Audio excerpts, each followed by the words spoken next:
The other day, Bridgerton showrunner Jess Brownell confirmed that there would be a 2-year wait for season 4. Well, the filming starts this summer and it takes less than a year, so why the hell a 2-year wait? The rumor is there could be a Bridgerton spin-off between season 3 and 4, and do you know who the biggest contender is? Violet Bridgerton. This is literally my dream come true.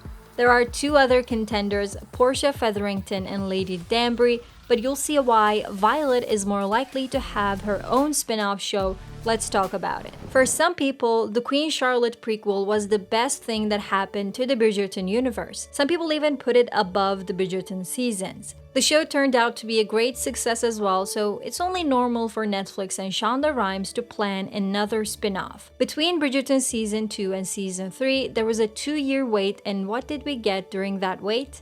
A prequel show focusing on the story of Queen Charlotte and Farmer George. Another 2-year wait could mean the same thing, another prequel in between seasons. Violet is the first and strongest contender for the spin-off because think about it.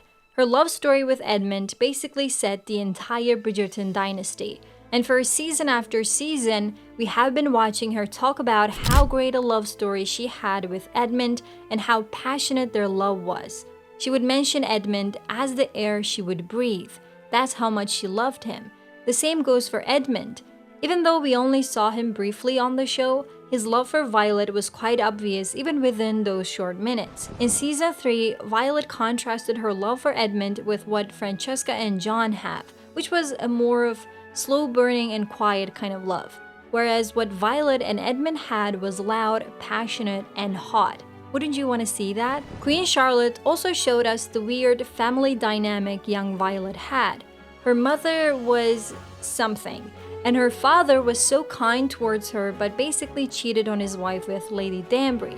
So exploring young Violet's life would not only be interesting to see how she fell in love with Edmund, but also to understand her complex relationship with her mother better. Also, don't forget, a spin-off show focusing on young Violet could also do a Queen Charlotte reunion with young Lady Danbury and Charlotte appearing on the screen again. Wouldn't that be incredible? During a premiere event, Shonda Rhimes said that while writing Queen Charlotte, she got very interested in Violet's story, which only shows what she would prefer if there was a spin-off. Also, lately, I have been seeing this subject being brought up in various news articles and on social media, which only makes me think Netflix is testing to see whether there's an interest in a Violet spin-off.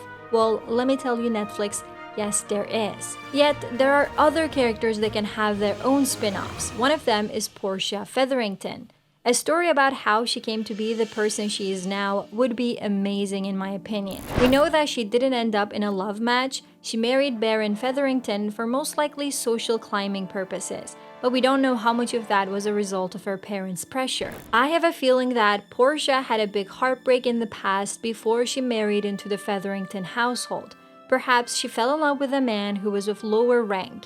Maybe she really loved him, but her parents did not let her marry him and she had to marry Archibald Featherington. Or, in another possibility, the guy she was really in love with ran away or deserted her, so she was forced to find herself a new match in the Featherington guy. This should be such an interesting storyline because the Featheringtons were quite rich and it doesn't seem like Portia came from a rich family herself. So it would be fantastic to watch how she managed to secure that marriage for herself. Did she scheme her way into it?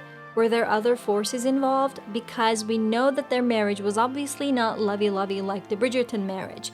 It would be so interesting to find out about her younger days, perhaps a Portia and Violet story in one spin-off. How does that sound? A third spin-off we can see is one about Lady Danbury, in fact Agatha before she married Lord Danbury.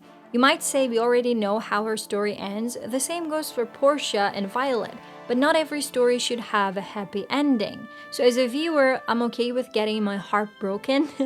In Bridgerton season 3, we learned that Agatha tried to run away to avoid getting married to Lord Danbury. What if this wasn't just to avoid marrying an old man she didn't love?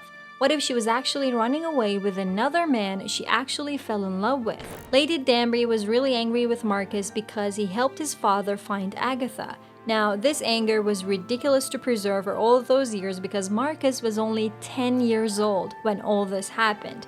but I think Lady Danbury's anger also stemmed from losing someone else. She might have had a man she wanted to be with, and maybe she was trying to run away before her father caught her and forced her to marry Lord Danbury. I mean, that would be such a heartbreaking story, but I'm up for it. So far, all of the shows I mentioned could work as prequels, but what if the show decides to do spin-offs for certain characters but within the same timeline as Bridgerton's current seasons? For example, now that Portia has married all her children off, the Featheringtons don't need to remain on the show, even though I would want them to. What if we saw a sideshow of Portia finding love after marrying off all her daughters? After seeing her transformation and character journey in season 3, I truly feel like Portia deserves to find love. And honestly, the show can manage without a few side characters as season 3 had too many storylines. By the way, some people are also looking forward to a Canthony spin-off, although I don't think this would happen considering the fact that Jonathan Bailey is becoming a huge star who will be in Jurassic World. Some fans have started to ask for a Canthony show focusing on their time in India, but from a Shonda Rhimes perspective, is there really much left for their story?